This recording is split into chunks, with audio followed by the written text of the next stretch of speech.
Laetitia Hallyday doit beaucoup d'argent au fisc depuis le décès de Johnny. En effet, la jeune femme est endettée jusqu'au cou. Que va-t-elle faire? Laetitia Hallyday doit rembourser les dettes fiscales de Johnny. Autrement dit, un montant s'élevant à environ 30 millions d'euros. Une somme donc que la principale héritière du taulier doit régler personnellement, comme l'a établi la procédure de succession. N'en voyant pas le bout, Laetitia Hallyday a donc décidé de vendre son incroyable villa, en Californie, à son grand désespoir car elle l'adorait beaucoup. Pour autant, la jeune femme ne pouvait plus assumer les lourdes charges d'entretien de la propriété et les quelques 17 500 € mensuels en assurance et impôts fonciers.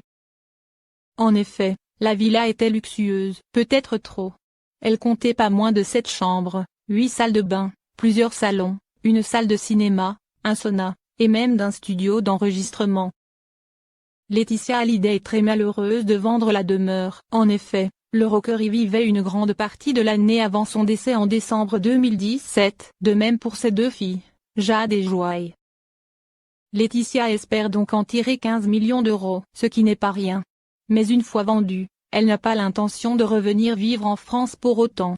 En juillet dernier, elle expliquait lors d'une interview consacrée à Paris Match: « Je reste à Los Angeles pour le moment, car c'est une promesse que j'ai faite à Johnny. Il voulait que ses filles soient éduquées aux États-Unis. Il reste 3 ans d'études à Jade et 5 à Joy, précisait-elle. Laetitia Hallyday ne quittera donc pas les États-Unis. Ainsi, elle recherche une demeure un peu plus modeste,